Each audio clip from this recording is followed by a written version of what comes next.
හයි MCQs ගොඩ දාන ක්‍රමය කියලා දෙන්න කියලා අහලා තිබ්බා මගේ කලින් වීඩියෝ එකේ කමෙන්ට්ස් වල. ඉතින් ඒ නිසා තමයි මේ වීඩියෝ එක අද ගෙනල්ලා තියෙන්නේ. MCQs කියන්නේ එක්සෑම් පේපර් එක අඩුම කාලෙකින් වැඩිම ලකුණු ගන්න පුළුවන් පාර්ට් එක.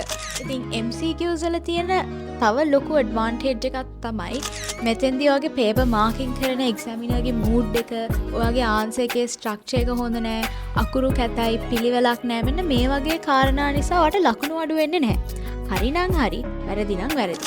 ඉතින් අද වීඩියෝ එක ඇතුලේ O level ළමයින්ට MCQs වලට 35න් උඩත් A level ළමයින්ට MCQs වලට 45න් උඩත් ගන්න පුළුවන් ක්‍රම ගැන තමයි අපි කතා කරන්න යන්නේ.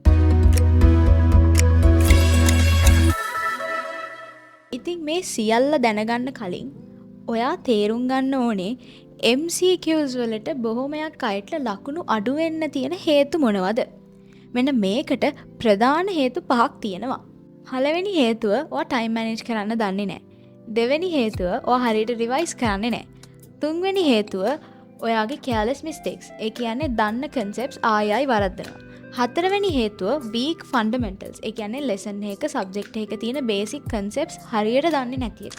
සහ අන්තිම හේතුව paper practice එක මදි වීම. හැබැයි මෙන්න good news එක. මේ හැම එකක්ම එකින් එක අපිට fix කරන්න පුළුවන්. සහ ඒවා ෆික්ස් කරන්න දැන් කාලෙත් හොඳටම ඇති. ඉතින් දැන් අපි කතා කරන්න යන්නේ මේ ප්‍රශ්න ටික ෆික්ස් කරන්නේ කොහොමද කියලා. හරි. එහෙනම් අපි යනවා අපේ දෙවෙනි පොයින්ට් එකට. build the foundation strong. මෙතෙන්දී මම හැමදාම ඔයගොල්ලන්ට කියන්නේ ස්ටඩි ප්ලෑන් එකක් හදන්න කලින් ඔයා past papers analyze කරන්න ඕනේ කියලා. මොකද සිලබස් එකේ තියෙන 100%ම පාඩම් කරන්න ඕනේ නැහැ. past papers වල අහන ඔයාගේ exam එකේ අනිවාර්යෙන්ම අහන 80%යි. අන්න ඒ 80% ඔයා හොඳට පාඩම් කරගත්තා නම් ප්‍රමාණවත්. හරි. past papers analyze කරන්න ඕනේ O level අයට අවුරුදු 5ක. A level අයට අවුරුදු 10ක. ඉතින් මෙහෙම ඇනලයිස් කරන් යද්දී ඔයා පැටර්න්ස් නෝටිස් කරනවා. ඒ කියන්නේ එකම concept එක ආයෙ අහලා ඇති. එකම lesson එකෙන් ආයෙ අහලා ඇති. සමහර lessons තියෙනවා හැම අවුරුද්දෙම MCQs වලට ඒ lesson එකෙන් අහනවා. ඊළඟට ඔයා time training කරන්න ඕනේ. ඉතින් මෙතෙන්දී ඔයා කරන්නේ O level past papers, A level past papers සහ Western Province past papers අරගෙන ඔයා MCQs practice කරන්න යන්න ඕනේ. එතකොට මෙහෙම කරද්දි ඔයාගේ ස්ටඩි ප්ලෑන් එකේ ඔල්රෙඩි ඔයා දවසට පැය 8ක් විතර පාඩම් කරනවා නම් මේක කරන්න ගියාම මේකේ තියෙන පැය ගාන ඔයාට ඇඩ් වෙනවනේ ඇඩිෂනලි. එතකොට එක සැරේ පැය 2ක් පැය 6ක් වගේ කාලයක් ඇඩ් කරගන්න නැතුව පැයක් විතරක් ඇඩ් කරගෙන පටන් ගන්න. පළවෙනි දවස් 3ට 1 hour extra විතරක්ම කරන්න. ඊට පස්සේ 1.5 hours කරන්න. ඊට පස්සේ 2 hours කරන්න. මෙන්න මේ විදිහට හිමින් තමයි ඔයගේ ටයිම් ලිමිට් එක වැඩි කරන්න ඕනේ. එක සැරේ පැය 8 ඉඳන් පැය 10කට පාඩම් කරන්න ගියොත් එහෙම ඔයාට වෙන්නේ දවස් 3ක් ඔයා පැය 10ක් පාඩම් කරා. ඊට පස්සේ බර්න් අවුට් වෙලා තිබ්බ ප්‍රමාණෙත් කරගන්න බැරි වෙන එක තමයි වෙන්නේ. සාමාන්‍යයෙන් MCQ papers වල අපි දකින දෙයක් තමයි පළවෙනි ප්‍රශ්න 8 නැත්නම් පළවෙනි ප්‍රශ්න 10 අනිත් ප්‍රශ්නවලට සාපේක්ෂව ලේසි. හැබැයි මේක මෙහෙම වෙන්නම ඕනේ නැහැ. සමහර වෙලාවට ඒ ප්‍රශ්න 10 අතරතුර තියෙන්න පුළුවන් අමාරු ප්‍රශ්නයක්. එතකොට past papers practice කරනකොට නැත්නම් ඔය ඇත්තටම exam එකේ ගිහලා ලියන්න යද්දි පළවෙනි 10 ලේසිනේ මම ඒ ටිකට ඉක්මනට කරගෙන යනවා කියලා ඒ අතරතුර අමාරු ප්‍රශ්නයක් අහු වුණොත් මේක ලේසි මේක ලේසි විදිහට කරන්න මොකක් හරි ක්‍රමයක් තියෙයි කියලා බල ඉන්න එපා. ඒක ඔයාට එක සැනින් කරන්න බැරි නම් ඒක සර්කිල් කරලා ඊළඟ ප්‍රශ්නෙට move on වෙන්න. ඔයා MCQs කරන්න practice කරනකොට don't fight hard questions first කියලා rule එකක් තියෙනවා. ඒ කියන්නේ මුලින්ම අමාරු ප්‍රශ්න කරන්න හදන්න එපා. මුලින්ම ඔයා කරන් යන්න ඕනේ ඔයාට ලේසිව ටික. ඔයාට දැක්ක ගමන් උත්තරේ කියන්න පුළුවන් ප්‍රශ්න ටික තමයි මුලින්ම කරන් යන්න ඕනේ. දැක්ක ගමන් උත්තරේ කියන්න පුළුවන් වුණත් ඔයා මේ ප්‍රශ්නේ දෙපාරක් හරි අඩුම කියවන්න ඕනේ. අපි හැමදාම MCQ question paper එක දකින දෙයක් තමයි සමහර keywords තියෙනවා. which is not true, which is not false අන්න ඒ වගේ keywords. නිවැරදි පිළිතුරක් නොවන්නේ කුමක්ද අන්න ඒ වගේ වචන තියෙනවා. මේවා නෝටිස් කරන්න නම් ඔයා අඩුම ගානේ ප්‍රශ්න දෙපාරක් හරි කියවන්න ඕනේ. මොකද ඔයා එක්සෑම් එක වෙලාවේදී ඉක්මනට කරගෙන යන්න ඕනේ, ටයිම් මැනේජ් කරන්න ඕනේ කියලා තියෙන අර තෝට් එක නිසා ඒ තියෙන ප්‍රෙෂර් එකට ඔයා ඉක්මනට කරගෙන යනකොට මේ දේවල් දකින්නේ නැතුව අතාරින්න ඉඩකඩ තියෙනවා. හරි. මිස්ටේක් එකක් කියලා කියන්නේ ඔයා ඕල්රෙඩි ඉගෙනගත්ත දෙයක්, ඕල්රෙඩි ඉගෙනගත්ත කන්සෙප්ට් එකක්, ලෙසන් එකක් ආයෙ වරද්දනවට. ඔයා MCQ පේපර් එක කරනවනේ. කරලා දැන් ඔයා මාක් කරනවා. මාක් කරාට පස්සේ තමන් දන්නවනේ මේක තමන් ඉගෙනගෙන තියෙනවා. හැබැයි හරියට නෝට් කරපු නැති නිසා ඒ වැරදි උත්තරයක් ගහලා දැන් ඒක වැරදුනා. අන්න ඒ වගේ වැරදුන දේවල් 5කට අඩුයි නම් ඔයාට තියෙනවා ඩබල් චෙක් කරන්නේ නැති ප්‍රශ්නයක්. හරියට ඩබල් චෙක් කරපු නැති ප්‍රශ්නයක්. නිකන් හරි ඔය වගේ මිස්ටේක්ස් 5කට වඩා වැඩි නම් ඔයා රෂ් එකක තමයි පේපර් එක කරලා තියෙන්නේ. හරියට ફોකස් කරලා නෙමෙයි පේපර් එක කරලා තියෙන්නේ. ඉතින් මිස්ටේක්ස් අඩු කරන්න ඔයා කරන්න ඕනේ දේවල් දෙකක්. පේපර් එක ફોකස් කරලා කරන්න. ඊට පස්සේ ඩබල් චෙක් කරන්න. ඔයාගේ ගෝල් එක වෙන්න ඕනේ 0 මිස්ටේක්ස්. MCQ එකට 40න් 40 ගන්නවත් 50න් 50 ගන්නවත් නෙමෙයි. ඔයාගේ ගෝල් එක තියෙනුනේ මිස්ටේක්ස් 0 කරන්න. ඔයාට පුළුවන් MCQs තුලින් ඔයාගේ තියරි නොලෙජ් එක බිල්ඩ් කරන්න. ඉතින් මේක කරන්නේ කොහොමද? දැන් ඔයා පාස් පේපර්ස් කරනවානේ. ඒකේ MCQs කරද්දී ඔයා රිවිව්ස් ලියන්න ඕන. දැන් උදාහරණයක් විදිහට ඔයා MCQ question එකක් try කරා කියමුකෝ. එතකොට දැන් ඔයාගේ උත්තරේ හරි. ඒ කියන්නේ ඔයා දන්නවා අනිත් answers තුන වැරදියි කියලා. එතන ඔයාට ඉගෙන ගන්න අලුතෙන් දෙයක් නැහැ. නිකන් හරි ඔයා කරපු MCQ question එක වැරදුනා කියමුකෝ. එතකොට ඒ question එකට හරි උත්තරේ මේක කියලා විතරක් review එකක් ලියන්නේ නැතුව අනිත් උත්තර තුන වැරදියි කියලාත් ඔයා review එකේ ලියන්න ඕනේ. ඉතින් ඔයා මෙහෙම කරද්දී ඔයා theory points 4ක් එක MCQ එකකින් ඉගෙන ගන්නවා. ඉතින් නිතර ඔයාගේ MCQ practice එකේ මේක habit එකක් කරගත්තොත් අඩු කාලයක් ඇතුළත ඔයාට ලොකු තියරි ප්‍රමාණයක් කවර් කරගන්න පුළුවන්. ඉතින් මේ විදිහට රිවිව්ස් ලියද්දී ඔයා හැම ක්වෙස්චන් එකකටම වෙනම රිවිෂන් ෂීට් එකක් කියලා දෙයක් මේන්ටේන් කරන්න. ඒ ෂීට් එකේ තමයි ඔයා මේ විදිහට MCQs වල රිවිව්ස් වෙනම ලියන්න ඕන.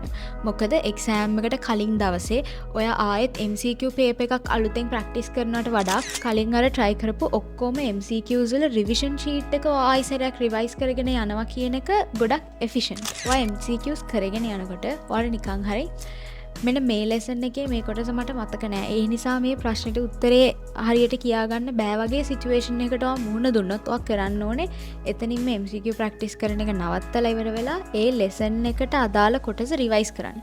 රිවයිස් කරලා ඊට පස්සේ ඒ ප්‍රශ්නෙට උත්තරේ ලියලා MCQ ප්‍රැක්ටිස් එක කන්ටිනියු කරන්න. ඉතින් MCQs මාක් කරනකොට ඔයා රිවිෂන් ෂීට් එකක් මේන්ටේන් කරනවා වගේම ඔයා තවත් අනිවාර්යෙන් තියාගන්න ඕන හැබිට් එකක් තමයි MCQ questions වල තියෙන keywords identify කරගන්න එක. එහෙනම් අපි third point එක exam hall tactics. ඉතින් මෙතනදී අපි කතා කරන්න යන්නේ ඔයාගේ O level exam එක දවසේ MCQ paper එක approach කරන්න ඕනේ මොන strategy එකක් එක්කද කියන එක. ඔයාගේ actual exam එකේ use කරන strategy එක තමයි ඔයාගේ ලකුණු protect කරන්න යන්නේ. ඉතින් ඔයා මුලින්ම කරන්න ඕනේ MCQ paper එක හම්බ වෙච්ච ගමන් paper එක scan කරන්නයි යන්නේ. ඒ කියන්නේ paper එකේ පළවෙනි ප්‍රශ්නේ ඉඳන් අන්තිම ප්‍රශ්නේ දක්වාම හොඳට කියවන්න ඕනේ. එක ප්‍රශ්නයක් අඩුම දෙපාරක් හරි කියවන්න ඕනේ. එතෙන්දී ඔයාට අහු වෙනවනේ අමාරු ප්‍රශ්න. අන්න ඒවට පොඩි සර්කල් එකක් දාලා වෙන් කරලා තියාගන්න. ඊට පස්සේ දැන් ඔයා paper එක කරන්න පටන් ගන්න. ඔයා ලේසි ප්‍රශ්න ටික ටට්ටා ගාලා කරගෙන යනවා. හැම පිටුවක්ම ඉවරුණාට පස්සේ ඔයා ඒ පිටුව තනිකර ආයි ඩබල් චෙක් කරන්න ඕනේ. සාමාන්‍යයෙන් O level MCQ paper එක නම් පිටු 3කට හරි 4කට හරි එනවා. ඔයා පළවෙනි පිටුවේ ප්‍රශ්න 10ක් නම් තියෙන්නේ. ඒ ප්‍රශ්න 10ට ඉරි ගැහුවට පස්සේ ආයෙත් ඒ පිටුව ඩබල් චෙක් කරලා බලන්න ඕනේ. ඊට පස්සේ තමයි ඔයා දෙවෙනි පිටුව පටන් ගන්න. අන්න ඒ විදිහට තමයි ඔයා MCQ එකේ පිටු 4ම කම්ප්ලීට් කරන්න ඕනේ. ඉතින් දැන් අර අමාරු ප්‍රශ්න වලට සර්කල් එකක් දාලා තියාගත්තනේ. අන්න ඒ ප්‍රශ්නේ සෙකන්ඩ් රවුන්ඩ් එකේදී try කරනවා. සෙකන්ඩ් රවුන්ඩ් එකේදී try කරලා කරන්න බැරි නම් skip කරලා යනවා. තර්ඩ් රවුන්ඩ් එකේදී try කරනවා. try කරලා කරන්න බැරි නම් ඔයා skip කරලා ඊටු ටික කරගෙන යන්න. දැන් ඔයාගේ check sheet එකේ answers mark කරන්න ඕනේ. 3 පාරක් ඔයාගේ MCQ paper එක try කරාට පස්සේ ඔයා check sheet එකේ answers mark කරන්න ඕනේ. දන්නේ නැති ප්‍රශ්න තියෙනවනේ. අන්න ඒවට answer එකක් කනා ගහන්න එපා දැම්ම. පොඩ්ඩක් ඉන්න. කනා ගහන්න tips ටිකක් මම වීඩියෝ එකේ අගට කියනවා. ඒ ටිකත් අනිවාර්යෙන් අහන්න. සහ හැම MCQ paper එකේම තියෙනවනේ keywords main නොවන්නේ කුමක්ද true or false questions එනවා. අන්න මේ වගේ questions දෙපාර නෙමෙයි 3 පාරක් හරි හරියට කියවන්න ඕන. මොකද මේ questions තමයි MCQ paper එකේ tricky කරන්නේ. තව MCQ paper එකේ questions වලට උත්තර ලියන්න use කරන technique එකක් තමයි the eliminating technique.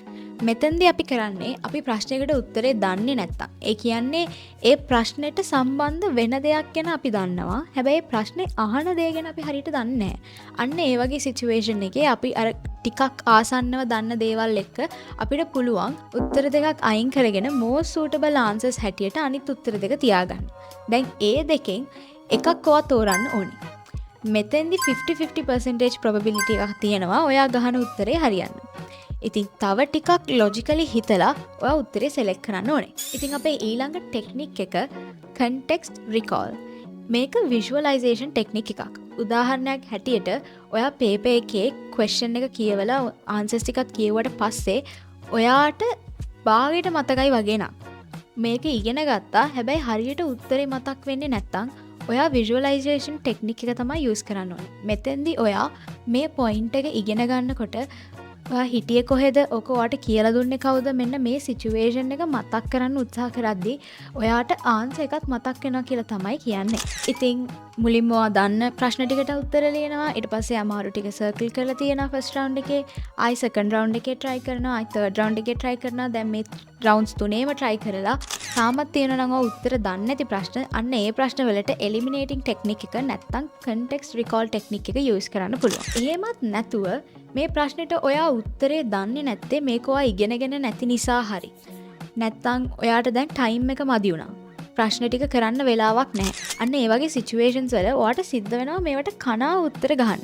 එතකොට යූස් කරන්න පුළුවන් ටෙක්නික්ස් ටික තමයි දැන් මම කියන්න යන්නේ. සහ මෙතන වෝර්නින් එකක් දෙන්නත් තියෙනවා. ඔයගොල්ලෝ නිකන් හරි කිසිම දෙයක් පාඩම් කරන්නේ නැතුව MCQ පේපර් එකේ තියෙන ඔක්කොම ප්‍රශ්න වලට කනා ගහන්න නම් හිතන් ඉන්නේ මේ ටෙක්නික්ස් හරියන්නේ නැහැ. මේ ටෙක්නික්ස් තියෙන්නේ 80%ක් විතර පේපර් එක කරාට පස්සේ ඉතුරු තියෙන questions ටික අර කලින් කිව්වා වගේ ටයිම් මදි වෙන නිසා නැත්තම් ඔයා ඒක ඉගෙනගෙන නැති නිසා නැත්තම් ඔයාට හරියට මතක නැති නිසා ඔයා කනා ගහනවා නම් විතරයි මේ ටෙක්නික්ස් ඔයාගේ ලකුණු ටික වැඩි කරන්න හෙල්ප්ෆුල් වෙන්නේ. ඔයා කිසිම දෙයක් පාඩම් කරලා නැත්තම් මේ ටෙක්නික්ස් යූස් කළා ඔයාට ලකුණු ගන්න නම් අමාරුයි. ඉතින් මීට අවුරුදු ගානකට කලින් විලියම් පවුන්ස්ටෝන්ස් ලියනම පොතක් Rock Break Scissors කියලා. ඉතින් මේ පොත ඇතුලේ මේ වගේ කනා ගහන්න ටෙක්නික්ස් ගොඩාක් ගැන කතා කරලා තියෙනවා. ඉතින් ඒ ටෙක්නික්ස් වලින් කිහිපයක් තමයි අපි අද වීඩියෝ එකේ කතා කරන්න යන්නේ. ඉතින් උත්තර ඔප්ෂන්ස් 4ක් තියෙන MCQ questions තියෙනවානේ. ඉතින් මෙන්න මේ වගේ questions වල highest probability එක තියෙන්නේ උත්තරේට option B එක එන situations වලටලු. සාමාන්‍යයෙන් options 4ටම equally probability එක දුන්නොත් 25% නෙන්න ඕනේ. හැබැයි B උත්තරේට 28% probability එකක් තියෙනවා කියලා තමයි මේ book එකේ කියන්නේ. සහ options 5ක් තියෙන questions වලදී least probability එක තියෙන්නේ. ඒ කියන්නේ උත්තරේ නොවෙන්නේ C. සහ highest probability එක තියෙන්නේ E. ඒ කියන්නේ අන්තිම option එක. ඉතින් එකෙන් කියන්නේ බොහෝ දුරට උත්තරේට වාට options 5ක් තියෙනවා නම් අන්තිම ඔප්ෂන් එක උත්තරේ වෙන්න පුළුවන් සහ C ඔප්ෂන් එක උත්තරේ වෙන්න බෑ කියලා. ඔන්න දෙවෙනි ටෙක්නික් එක. ඔයා දැන් ප්‍රශ්නයකට උත්තරේ දන්නේ නැහැ. කොහොම හරි ඔයා එලිමිනේටිං ටෙක්නික් එක යූස් කරගෙන උත්තර දෙකක් අයින් කරලා ඉතුරු උත්තර දෙක select කරන් ඉන්නවා. මේ දෙකෙන් එකක් තමයි අනිවාර්යෙන් correct answer එක වෙන්න ඕනේ කියලා. දැන් මේ ප්‍රශ්නෙට කලින් ප්‍රශ්නේ උත්තරේ C. ඒක ඔයා sure දන්නවා. මේ ප්‍රශ්නේදී ඔයා select කරන් ඉන්න උත්තර දෙක B and C කියමුකෝ. highest probability එක තියෙන්නේ මෙතනදී උත්තරේ B වෙන්නලු. එක ළඟ තියෙන ප්‍රශ්න වලට එකම option එක උත්තරේ වෙන්න බෑ කියලා තමයි කියන්නේ. ඉතින් මෙන්න අපේ third technique එක. මේක මම personally කැමති සහ ගොඩක් efficient කියලා හිතන technique එකක්. මෙතෙන්දී ඔයාලට කරන්න තියෙන්නේ ඔයාගේ MCQ paper එකේ මුළු ප්‍රශ්න ගාන තියෙනවානේ. O level වලට නම් ප්‍රශ්න 40යි. ඒ ප්‍රශ්න 40 ඔයා බෙදන්න ඕනේ එක ප්‍රශ්නයකට තියෙන option ගානේ. ඒ කියන්නේ එක ප්‍රශ්නෙට තියෙන option 4යිනේ A B C D. ඉතින් 40 දැන් බෙදනවා 4ෙන්. එතකොට 10ක් එනවනේ. ඒ කියන්නේ ඔයා දැන් MCQ check sheet එකේ ඔක්කොම answers mark කරලා ඉවරුණාට පස්සේ option A එක mark කරලා තියෙන්න ඕනේ 10 times. option B එක තියෙන්න ඕනේ 10 times. අන්න ඒ වගේ එකක් තමයි මෙතනින් කියන්නේ. හැබැයි හැම වෙලේම ඔක 10 10 10 10 කියලා equal amount එකක් වැටෙන්නේ නැහැ. ඕක average amount එකක් තමයි වැටෙන්නේ. නිකන් හරි උදාහරණයට ප්‍රශ්න 14කට ඔයා උත්තරේ C කියලා ගහලා දෙනවා. එහෙනම් එතන මොකක් හරි පොඩි අවුලක් වෙලා තියෙන්න ඕනේ. අනිවාර්යයෙන්ම ඔයා මොකක් හරි උත්තරයක් වැරදි විදියට ගහලා තියෙනවා. එතකොට ඔයා C එක answer එක විදියට ගහලා තියෙන questions ටික පොඩ්ඩක් ආයි බලන්න ඕනේ. නිකන් හරි ඒ set එකේ ඔයා කනා ගහපු answers තියෙනවා නම් උත්තරේ පොඩ්ඩක් මාරු කරන්න. සහ කනා ගහනකොට තවත් වැදගත් දෙයක් තමයි දැන් MCQ එකේ උත්තර 4ක් දෙනවානේ. ඒ 4ෙන් ඒ උත්තර දෙකම මාර සමානයි නම් එතකොට higher probability එකක් තියෙනවා. ඒ උත්තර දෙකෙන් එකක් තමයි correct answer එක වෙන්න ඕන. මේ හේතු පහ ඔයාට හරි ගස්ස ගන්න පුළුවන් මේ දැන් මෙච්චර වෙලා මම කියපු ඔක්කොම ටෙක්නික්ස් යූස් කරලා. අන්තිමට කන්ක්ලූෂන් එකක් හැටියට ඔයාට කියන්න තියෙන්නේ ඔයා MCQ පාස් පේපර්ස් ප්‍රැක්ටිස් කරන්න සහ රිවිෂන් ෂීට් එකක් මේන්ටේන් කරලා ඒවා රිවයිස් කරන්න. මේ විදිහට ඔයා MCQ පාස් පේපර්ස් ප්‍රැක්ටිස් කරන ගමන්ම ඔයාගේ ස්ටඩි අවර්ස් ටිකත් විනාඩි 30න් 30ට වැඩි කරගෙන යන්නත් ඕනේ. ඉතින් බොහොමයක් අය හිතනවා MCQs කියන්නේ ලක් එකකින් පාස් වෙන්න පුළුවන් කොටසක් කියලා. නැහැ. MCQs කියන්නේ ප්‍රැක්ටිස් එකකින් ගොඩ දාන කොටසක්. ඩිස්ක්‍රිප්ෂන් එකේ මම ඩොකියුමන්ට් ලින්ක් එකක් දාලා තියෙනවා. ඔයගොල්ලෝගේ O level Sinhala MCQ paper එකේ question breakdown එක. ඒකේ තියෙන්නේ පළවෙනි question එකේ එන්නේ මෙන්න මේ වගේ කොටස් වලින්, දෙවෙනි question එකේ එන්නේ මේ වගේ කොටස් වලින් කියලා total breakdown එකක් හදලා ඒක ඩොකියුමන්ට් එකකට දාලා තියෙනවා. ඒකේ link එක පළලා ඩිස්ක්‍රිප්ෂන් එකේ තියෙනවා. මේ ඇවිල්ලා සිංහල O level paper එකට. හරි. මම මෙච්චර වෙලා කියපු ඔක්කොම ටෙක්නික්ස් try කරලා බලලා ඔයාට suitable ටෙක්නික් එක විතරක් O level exam එක දවසේදී try කරන්න. එහෙනම් ඔයා O level exam එක ඉහළින්ම පාස් වෙන්න ඕනි කියලා මම ප්‍රාර්ථනා කරනවා. All the best ඔයාට. Bye.